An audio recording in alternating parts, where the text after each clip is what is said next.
For those who have spent their lives building a legacy, The allure of the open sea is almost impossible to resist.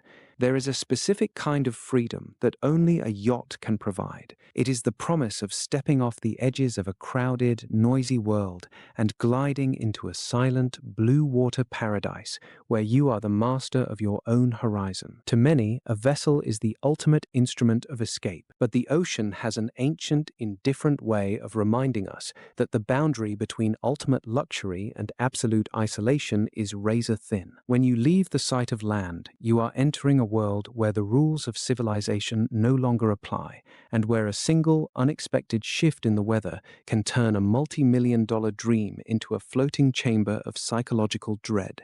This is not a theoretical warning. It is the precise historical reality of what happened to a young woman named Tami Oldham Ashcraft and her fiancé, Richard Sharp. In the late summer of 1983, they were living a life that many in the yachting community would envy. They were experienced, highly capable sailors, operating in the sun-drenched waters of the South Pacific. While docked in Tahiti, they were approached with an exceptional opportunity. A wealthy couple needed their luxury yacht delivered 4,000 miles across the Pacific to San Diego.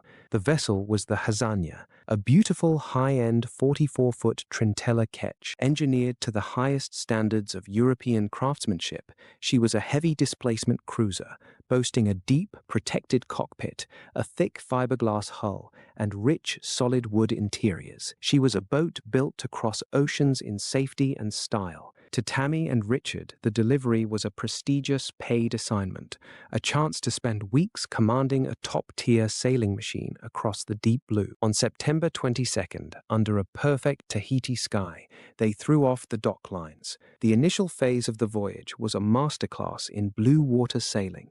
They settled into a comfortable, elegant routine, sharing watches under brilliant starlight, navigating by the sun, and enjoying the peaceful solitude that only a heavy, stable ketch can provide. But in the deep ocean, safety is always a temporary illusion. By early October, as the Hazaña crossed the equator, the atmosphere began to change. The year 1983 was dominated by one of the most intense El Niño events in recorded history, generating extreme heat and volatile weather patterns across the Pacific. On the yacht, the barometer began to slide, not in a sudden drop, but in a slow, steady bleed of air pressure. Over the radio, weak, crackling voices warned of a tropical depression forming off the coast of Central America. It was Hurricane Raymond.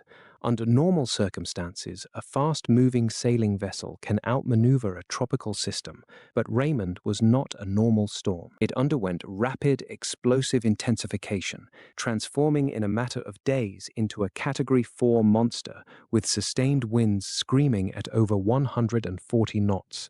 Worse, the hurricane defied all statistical models, suddenly altering its course and curving directly toward the path of the Hazaña. Tami and Richard frantically adjusted their sails and altered their heading to escape the dangerous quadrant of the storm, but the sheer speed of the weather system was overwhelming. By October 12th, the sky had turned a bruised, unnatural purple, and the ocean had transformed into a moving mountain range of foaming, dark gray glass. The physical toll of navigating a 44-foot ketch through 50-foot waves is almost impossible to comprehend. The wind screamed through the rigging with a deafening, metallic pitch that drowned out the sound of their own voices. The force of the air stripped the breath right out of their lungs. Realizing that the situation was turning lethal, Richard made a command decision to protect Tami. He ordered her to go below deck into the main cabin, where she would be shielded from the breaking seas. He then secured himself to the heavy-duty safety harness lines in the cockpit, locked his safety line to the deck's D-rings, and took the wheel alone, determined to guide the Hazaña through the towering surf. Down in the dark, violently tossing cabin, Tami huddled against the companionway, listening to the terrifying groans of the fiberglass hull.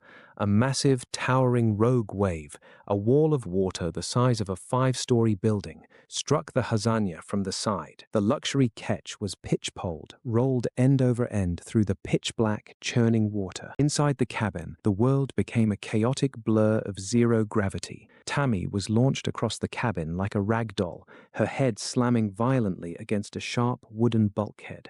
The lights went out, the sound of the wind faded, and she plunged into a deep, silent unconsciousness. When Tami finally opened her eyes, she did not know who she was, where she was, or how much time had passed.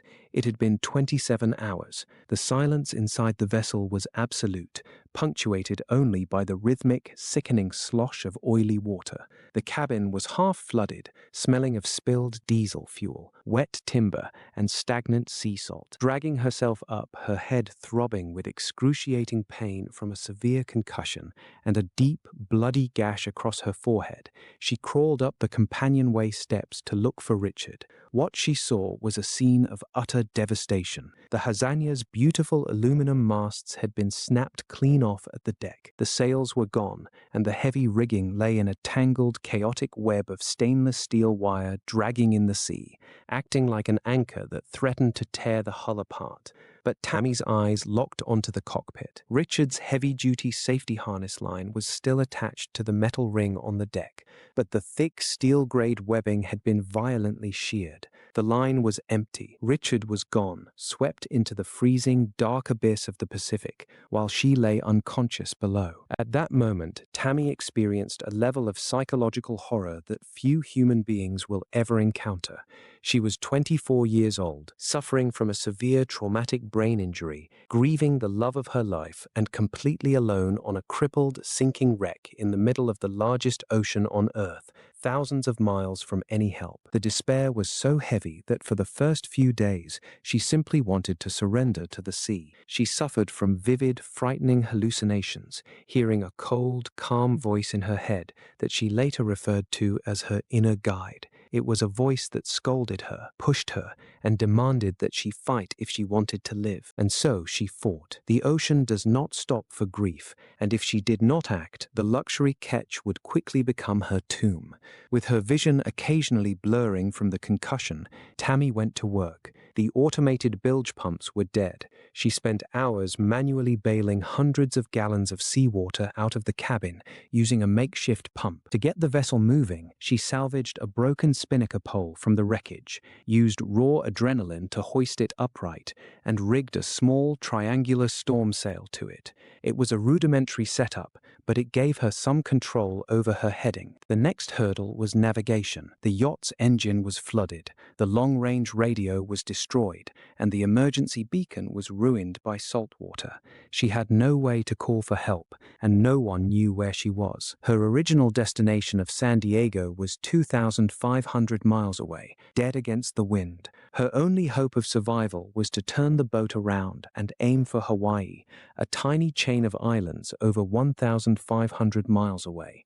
If she missed that small target, she would drift endlessly into the vast, empty expanse of the North Pacific, where rescue would be impossible. To find Hawaii, she had to rely on a manual brass sextant and paper tables, measuring the angle between the sun and the horizon. But because of her head injury, her brain struggled to process the complex navigation formulas. Furthermore, she could not find her watch, and without knowing the exact time, calculating her longitude was virtually impossible. For a week, she sailed blind, heading north to find the 19th parallel of latitude, planning to simply turn left once she got there. Then, while bailing out the very bottom of the dark, oily bilge, her hand struck something solid. It was her watch, waterlogged but still ticking.